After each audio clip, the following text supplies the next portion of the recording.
Welcome back, painting friends. Today we are going to paint a compass. That could be, where am I going compass, moral compass, totally up to you. But colors you're going to need are red, pink, orange, yellow, blue, purple, and then I want a light yellow, so I actually mixed. I put some green and some yellow on there. I'll mix those up.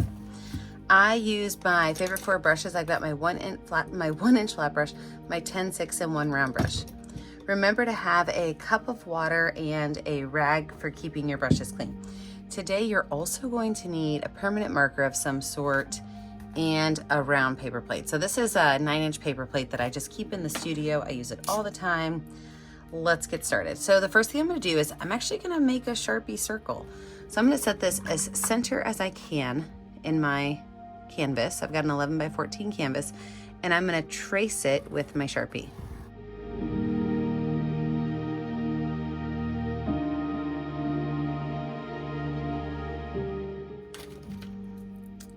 Now, with that finish, I am finished with my paper plate, but I do want to keep my Sharpie by me for a little bit. So what we're going to do is we are going to create a circle of a rainbow around our circle. And most of it's going to be outside. Some can kind of come inside. I'm going to start with pink, and I'm just going to kind of put some pink here. And what I'm going to do is I'm just going to make some bumpy, wavy-ish edges, okay? So there is no rhyme or reason to this. If there's a color you love more, use more of it. If there's a color you love less, use less. You can have some of those areas kind of jet out, almost like some solar flares. There's not, like I said, not really a right or wrong reason to this. You can even water your paint down a little bit and kind of pull some of that color in. Remember, we're kind of making a rainbow-ish blob out of this. You can even add some pieces that have kind of fallen off of it. Completely up to you. And we are going to go around our circle, pink, red, orange, yellow, that light green, blue, purple, back to pink.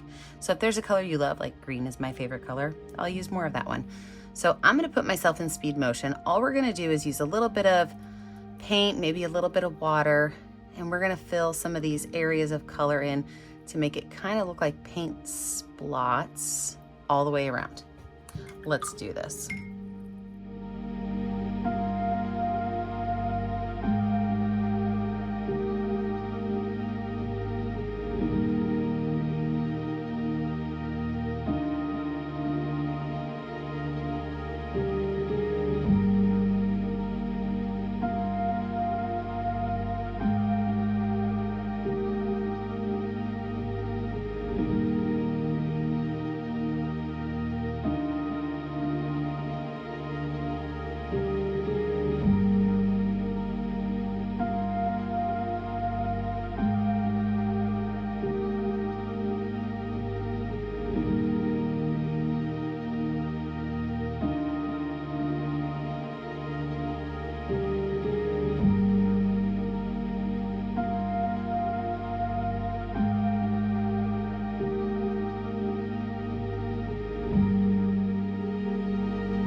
Figure at this point I should explain to you what I'm doing now that you're seeing the magic happen.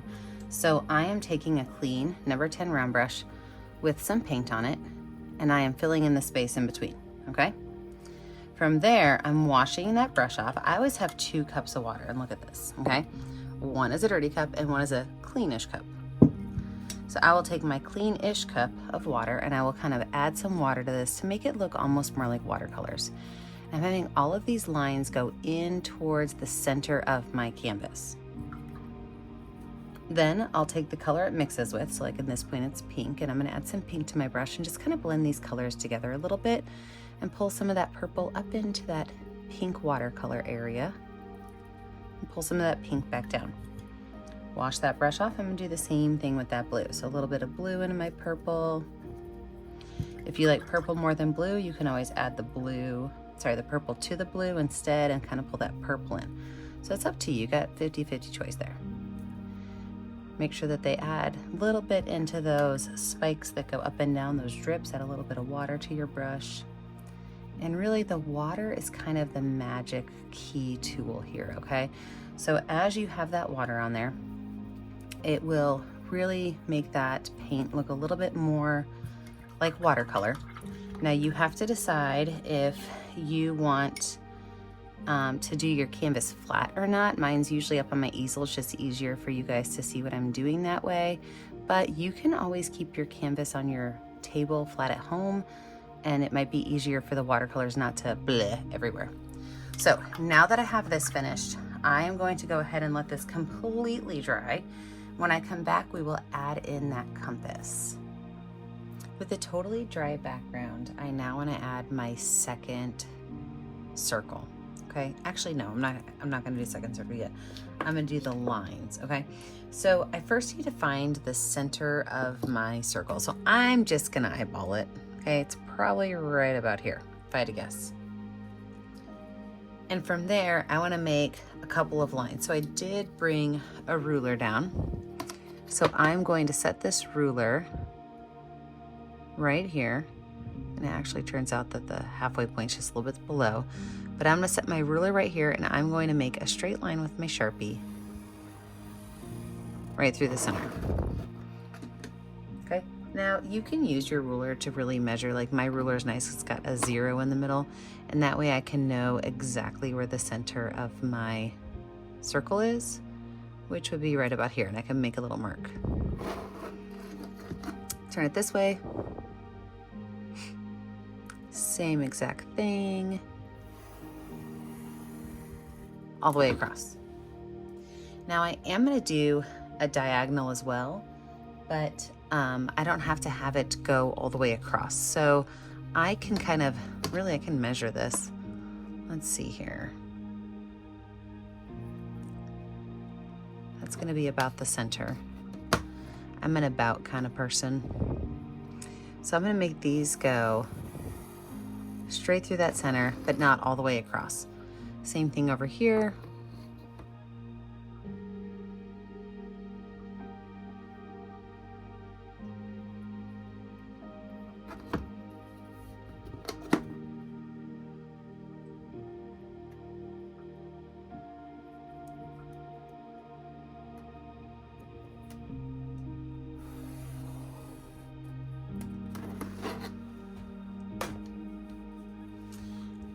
Now from here, it's really up to you how you want to make your compass. Okay, so you can make it have where it's got like, you know, the dark points on it and the light points on it. I'm going to draw mine with my Sharpie, and then I'm going to paint it in with some black paint. But I also want to take my circle, another circle. Now you can find another circle in your house. Maybe it's a cup. This is actually the charger to my studio vacuum cleaner. Okay, that's kind of what I'm going to use. Something that goes a little bit bigger, but it's also not all the way out to the center. So I'm going to take my ruler and I'm going to make some points on here. So to do that, I'm going to take my 0 in the middle, and we're all kind of mathing today. I'm going to make half-inch marks going out from it on all of these lines. So my 0 in the middle, half-inch marks all the way out on every one of these lines.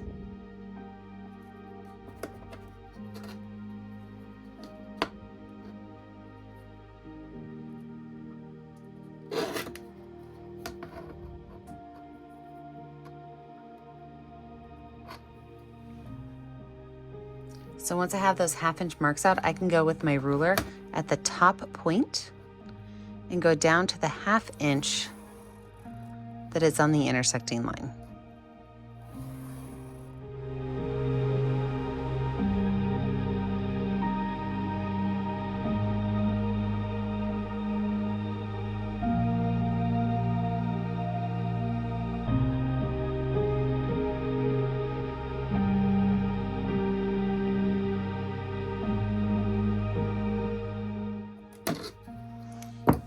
And then the right-hand side of each of these, I'm gonna color in black. So again, you could use black paint or you can use black marker, totally up to you. I am gonna go ahead and also make my little halfway marks. These guys are gonna hit these intersecting lines, but then this whole area is gonna be colored in, okay? So let's put myself in a speed motion. I'm gonna fill all this in. I'm gonna color all of these squiggles in, and we'll be ready to move on.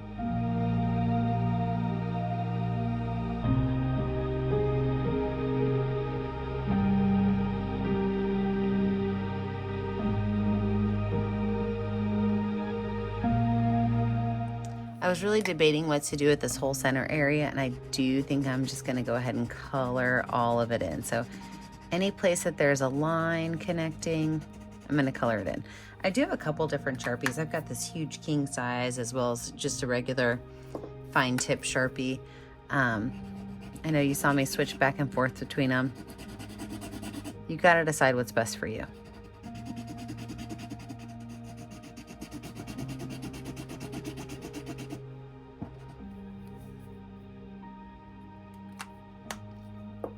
All right, so now it's time for our north, south, east, and west, and you can do those any way you want. I am going to go right up here at the top and just write the letters as nice and neat as I can with capitals.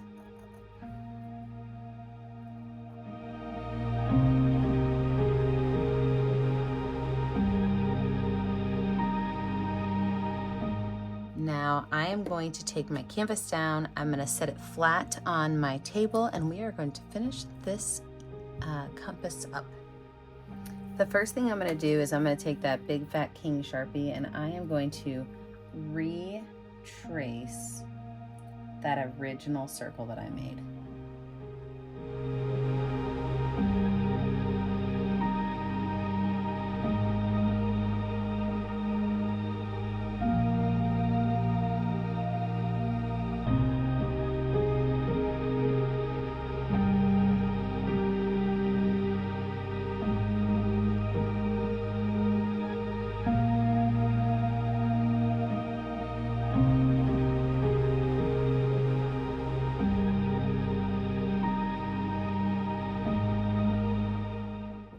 And I'm really thinking I want a little bit more black to this. Oh, I also forgot to do my other circle. So I am gonna put another circle right here. The question is, if I can get it center enough, I will do it. If I can't, I might skip this step. I do think that's center enough.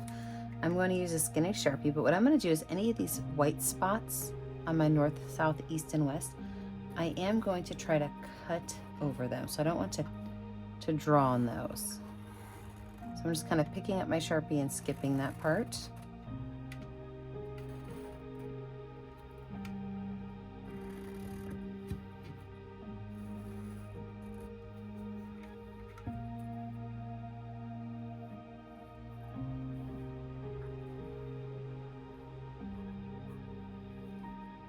I think that's pretty center.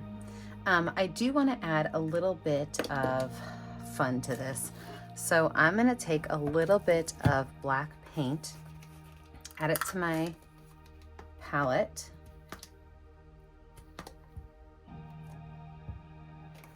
And then with that black paint, I'm going to put a little bit of water on it to really water it down, because I want to splatter paint a little bit of black on this.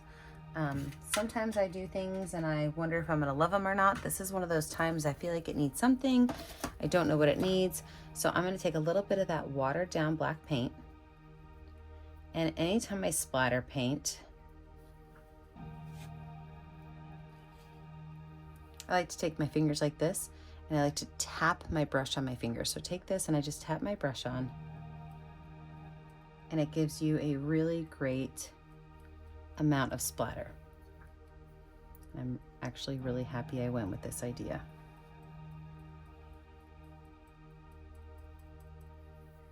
So when you're finished, if you've ever painted with me before, you know what to do. Find a color that's going to show up well on your canvas and sign your name. I always put my initials on the bottom right corner here. Remember that I never get to see what you're painting at home unless you post it to my Facebook page, Painting with a Purpose. Make sure that you like and subscribe to my YouTube channel, Painting with a Purpose, so you're kept up to date on all of my tutorials. And remember, as always, stay kind, stay creative, and stay safe. Have a great day, friends. Bye now.